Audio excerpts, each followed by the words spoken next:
isang madilim na kabanata sa kasaysayan ng ating bansa. Nagdala ito ng matinding paghihirap at lubos na binago ang ating kultura, pati na ang sining ng pelikula. Ang sinehan, na isang makapangyarihang medium na umusbong bago ang digmaan, ay napasailalim sa mahigpit na kontrol ng mga Hapones. Nakita nila ang potensyal ng pelikula upang impluwensyahan ang masa. Ginamit nila ito bilang kasangkapan upang bigyang katwiran ang kanilang presensya, kontrolin ang mga kwento, at itanim ang pagsunod sa mga Pilipino. Bago ang digmaan, ang pelikulang Pilipino ay kilala sa mga makukulay na kwento, na kadalasang sumasalamin sa mga realidad at pangarap ng lipunan. Umunlad ang mga musikal, komedya at drama na nagtampok sa mga talento ng mga lokal na artista at direktor. Ngunit, ang pagdating ng mga Hapones ay biglang nagpahinto sa malayang paglikha ng sining. Isinara ang mga sinehan at ang paggawa ng pelikula ay napasailalim sa mahigpit na pagbabantay ng administrasyong Hapones. Ginamit ng mga Hapones ang pelikula bilang isang uri ng psikolohikal na pakikidigma. Nais nilang palitan ang diwa ng kalayaan at pambansang pagkakakilanlan bago ang digmaan ng isang naratibo ng kooperasyon at ibinahaging kaunlaran sa ilalim ng Greater East Asia Co-Prosperity Sphere, isang konseptong pinalaganap ng Japan upang bigyang katwiran ang kanilang mga ambisyon sa pagpapalawak ng teritoryo.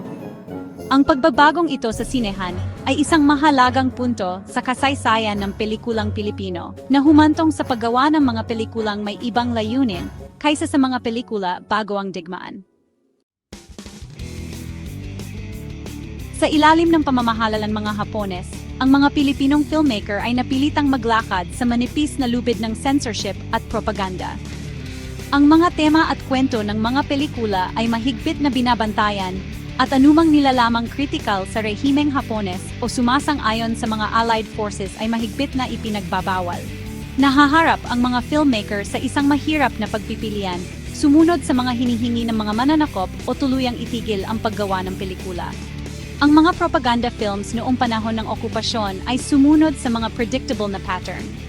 Kadalasan nilang niluluwalhati ang kunwaring kabutihan ng mga Hapones habang inilalarawan ng mga Amerikano at kanilang mga kaalyado bilang mga kaaway ng mga Pilipino.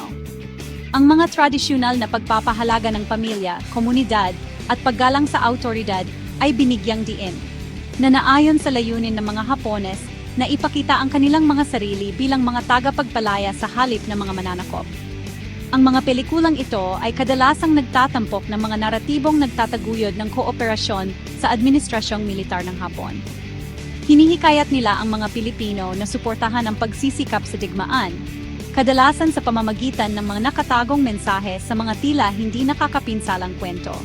Halimbawa, ang mga romantikong komedya ay maaaring may subplot tungkol sa isang binata na pumipiling magpalista sa constabulary na itinataguyod ng mga Hapones, na ipinapakita ang desisyon na ito bilang isang marangal na kilos ng pagkamakabayan.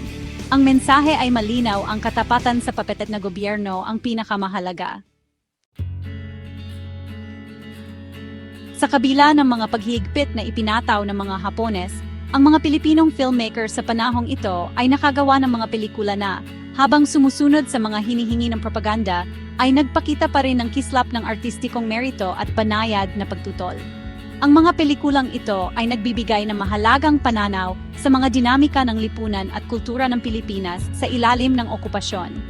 Isang kilalang halimbawa ay ang pelikulang Liwayway ng Kalayaan noong 1943 sa direksyon ni Gerardo de Leon.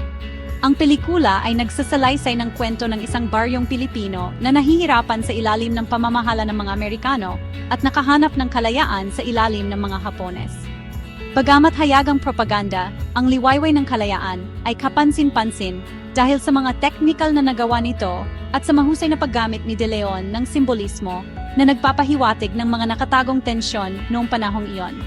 Isa pang mahalagang pelikula mula sa panahong ito ay ang Awit ng Paglaya noong 1944 sa direksyon ni Lamberto V. Avellana.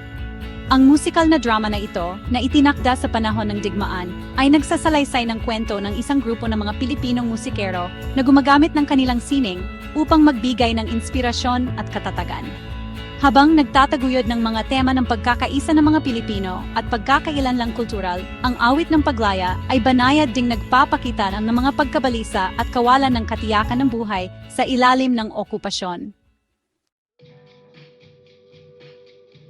Ang okupasyon ng mga Hapones ay nagdulot ng matinding dagok sa industriya ng pelikulang Pilipino, ngunit hindi nito pinatay ang malikhaing diwa ng mga Pilipinong filmmaker. Sa kabila ng mga hamon ng censorship, propaganda at limitadong resources, patuloy silang gumawa ng mga pelikulang sumasalamin sa mga realidad ng kanilang panahon, kahit na sa pamamagitan ng isang baluktot na lente.